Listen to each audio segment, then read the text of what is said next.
Pastinya sempena dengan Tahun Melawat Perlis ini ada kelainan yang dibawakan pada tahun ini dan kita nak ketahui dengan lebih lanjut apa kelainan yang dibawa dan juga keunikan Pesta Angin Timur Perlis pada tahun 2024 ini. Kalau tadi kita dah dengar sedikit secara mukadimah bersama dengan Yang Berhormat Setiausaha Kerajaan Negeri Perlis, tapi kita nak tahu dengan lebih mendalam lagi. Kita perkenalkan tamu bersama kita pada pagi ini, iaitu Muhammad Amran Muhammad Haris, Ketua Pengarah Jabatan Kebudayaan dan Kesenian Negara. Assalamualaikum. Waalaikumsalam warahmatullahi wabarakatuh. Okey, tadi kita dengar secara mukadimah je lah daripada Yang Berhormat Setiausaha Kerajaan Negeri. Tapi sekarang ni para penonton nak tahu apa sebenarnya kelainan dan juga keunikan, apa yang menarik dengan Pesta Angin Timur kali ini. Okay, Alhamdulillah, terima kasih kerana bersiaran di tapak Pesta Angin Timur 2024. Sebenarnya kalau kita lihat nama program itu sendiri, iaitu Pesta Angin Timur, dari segi penganjuran dia mempunyai keunikan dia. Yang mana kalau kita lihat penganjuran pelbagai festival, karnival, kebanyakannya akan dibuat di kawasan bandar-bandar, di tapak-tapak yang mempunyai kemudahan yang pelbagai. Tetapi uniknya Pesta Angin Timur ni, kalau kita lihat di sini, kita berlatar belakangkan sawah padi ataupun bendang yang mana menjadi tempat ataupun lokasi utama penganjuran Pesta Angin Timur itu sendiri. Jadi kalau kita lihat di sini, itulah salah satu keunikan Pesta Angin Timur, yang mana tapak penganjuran dia adalah tapak bendang yang dulu dibuat untuk penanaman padi. Jadi di sini kalau kita lihat tempat yang kita bawakan juga adalah berdekatan dengan kawasan kampung. Kalau kebanyakan festival-festival ataupun karnival-karnival yang besar-besar, semuanya dibuat di kawasan bandar yang berdekatan dengan kemudahan-kemudahan untuk pengunjung-pengunjung datang. Tetapi uniknya untuk Pesta Angin Timur, kita buat berdekatan dengan kawasan kampung. Jadi sepanjang penganjurannya lah, kita dah masuk hari ke berapa, daripada 28 hari bulan itu kan, penganjuran Pesta Angin Timur Perlis ini. Jadi bagaimana dari segi sambutan para pengunjung setakat ini? Alhamdulillah, atas komitmen yang ditunjukkan oleh kerajaan negeri dan juga komuniti tempatan dan juga mereka-mereka yang terlibat secara langsung untuk penganjuran Pesta Angin Timur, mereka telah meminta supaya penganjuran pada tahun ini dapat dipanjangkan lagi.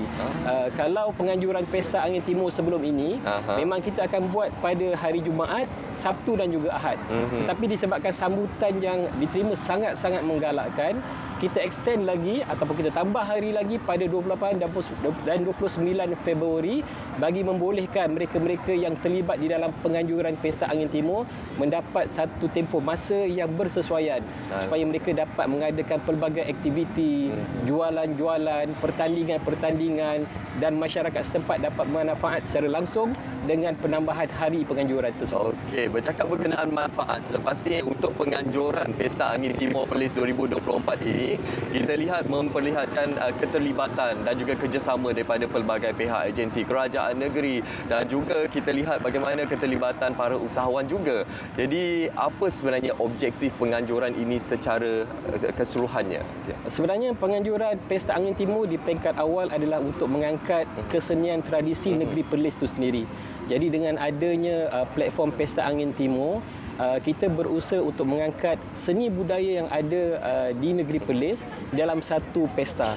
Dan kalau kita lihat daripada zaman dulu lagi, bila habis sahaja musim menuai, mereka akan mengadakan satu pesta yang mana pada zaman tersebut ekosistem ataupun landscape penganjuran pesta itu agak berbeza dengan sekarang. Kalau dulu elemen-elemen jualan melibatkan barang-barang pertanian, binatang ternakan, kerbau, lembu, kambing, ayam, itik dan sebagainya. Tetapi untuk penganjuran Pesta Angin Timur pada kali ini, kita lihat landscape ataupun ekosistemnya memang berbeza. Adanya pengusaha-pengusaha jualan yang lebih bersifat, kata orang, interaktif dengan masyarakat. Kita ada pameran-pameran agensi daripada pelbagai agensi. Dan kalau kita lihat pada tahun ini sahaja, hampir ada 62 agensi yang terlibat untuk membuat pameran dan lebih kurang 225 pengusaha jualan dan juga makanan yang terlibat untuk memeriahkan lagi penganjuran Pesta Angin Timur 2024. Wow, itu yang istimewanya dengan penganjuran Pesta Angin Timur ni. Dari segi makanan, nak cari makanan tradisi negeri Perlis ni, semuanya ada di sini. Dan sepastinya kita lihat dari segi keterujaan para pengunjung ni memang cukup meriah suasananya. Tapi kita nak tarik lebih ramai lagi untuk hadir sempena dengan cuti sekolah ini. Betul. Dan pastinya kita nak war-warkan kepada para pengunjung apa apa kelainan dan juga antara aktiviti-aktiviti yang boleh mereka rasai dan juga alami yang sekiranya mereka berada di sini? Boleh dikatakan Pesta Angin Timur ini adalah penganjuran secara tahunan. Jadi setahun sekali je mereka nak merasai satu pesta di tapak bendang, dan di sinilah kita cuba membawa kepelbagaian ataupun pembaharuan-pembaharuan bagi membolehkan masyarakat setempat, pengunjung-pengunjung yang hadir dapat merasai kelebihan ataupun keistimewaan Pesta Angin Timur itu sendiri. Kalau kita lihat pada tahun ini adanya pengisian-pengisian baru seperti pertandingan Mud Challenge yang melibatkan pertandingan seolah-olah merempuh halangan di dalam bendang. Kita ada juga paramotor yang sedang berkumandang di atas kita sekarang ini. Betul. Kita ada juga hand glider dan dalam masa yang sama ada juga pertandingan-pertandingan seperti pertandingan seni silat kreatif. Kita ada pagi tadi kita ada senam seni bersama komuniti setempat dan pelbagai lagi. Kalau mereka nak tahu lebih lanjut, silalah datang ke Pesta Angin Timur untuk merasai sendiri pelbagai pengisian yang kita adakan pada tahun ini. Pelbagai aktiviti menarik dan juga pertandingan yang akan diadakan. Jadi anda boleh turut serta dan mana tahu anda boleh memenangi hadiah-hadiah yang disediakan. Dan juga kita bercakap berkenaan penganjuran Pesta Angin Timur Perlis ini bukan pertama kali tapi sebaliknya merupakan penganjuran tahunan. Dan tahun ke-11 Tahun ke-12. Tahun ke-12. Kalau sebelum ni 11 tahun telah dilaksanakan dan sepastinya tahun ini kita tertanya apa kelainan elemen baharu yang diketengahkan. Okey, sebagaimana yang saya maklumkan tadi, pelbagai pengisian memang telah dirancang. Antara pembaharuan-pembaharuan yang kita adakan, kalau kita lihat di belakang kita ni ada Jerami Art Tunnel, yang mana Jerami Art Tunnel ni kalau kita lihat adalah satu kawasan yang membolehkan jerami-jerami yang telah hasil daripada tuaian padi. Kita bina satu tugu yang membolehkan pengunjung-pengunjung datang merasai bagaimana kita membuat terowong menggunakan jerami padi. Dan dalam masa yang sama juga kalau kita lihat sekarang ni pelbagai pengisian sedang dibuat, antaranya kita punya paramotor, kita hand glider, kita ada tadi pertandingan Mud Challenge, kita ada pertandingan menangkap itik pun sama, yang boleh disertai oleh penduduk setempat yang mana menawarkan hadiah-hadiah yang menarik, dan semua ini sudah pasti memberi satu impak yang positif untuk pengunjung-pengunjung merasai di Pesta Angin Timur.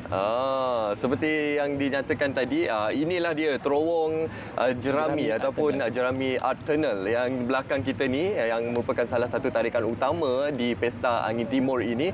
Dan sepastinya kita bercakap berkenaan keunikan yang berada di sini, kita nak war-warkan lagi berkenaan kehebatan Pesta Angin Timur ini dalam mengambil pelancong dalam dan juga luar negara. Jadi pastinya kita nak ketengahkan juga apa antara yang akan berlaku yang akan menjadi tumpuan kita semua, khususnya dalam majlis perasmian yang akan dilaksanakan nanti. Okay, Alhamdulillah untuk majlis perasmian kita telah mendapat komitmen daripada Menteri Besar sendiri untuk hadir merasmikan penganjuran Pesta Angin Timur. Dan dalam masa yang sama juga kita ada tetamu kenamaan-kenamaan lain daripada MOTEK sendiri, iaitu Ketua Setiausaha Kementerian Pelancongan Seni dan Budaya, dan juga tetamu-tetamu kenamaan yang jemputan. Untuk majlis perasmian kalau kita akan berlangsung sebelah petang ini pada pukul 5 petang, yang mana kita akan ada pengisian-pengisian seperti melepaskan ataupun memulakan pertandingan Mud Challenge untuk peserta-peserta daripada dalam dan juga luar negara. Kita ada pertandingan menangkap itik, salah satu permainan tradisi ataupun pertandingan tradisi untuk komuniti masyarakat kampung. Dan kita juga ada pertunjukan payung terjun sebagai salah satu pengisian untuk majlis perasmian kita pada hari ini. Dan juga kita ada Malaysia Book of Record untuk pembuatan garam belacan sebenarnya. Jabatan Perpaduan di bawah Kementerian Perpaduan Malaysia, dan dengan konsep mengangkat makanan tradisi iaitu garam belacan di negeri Perlis, akan memberi impak kepada kata orang populariti lah kepada makanan tersebut nanti. Wow, kita akan sama-sama saksikan atau cara bersejarah iaitu Malaysian Book of Record akan bakal tercipta di tapak Pesta Angin Timur Perlis 2024 ini. Dan kita bercakap berkenaan keunikan yang ada kan. Ramai juga yang tanya, betul ke ada belon udara panas dekat sini? Okey, sebenarnya belon udara panas peringkat awal memang telah dirancangkan untuk diadakan, tetapi sebenarnya antara salah satu faktor kerisauan kami sebenarnya di dalam penganjuran Pesta Angin Timur pada kali ini adalah angin. Nama pun Pesta Angin Timur.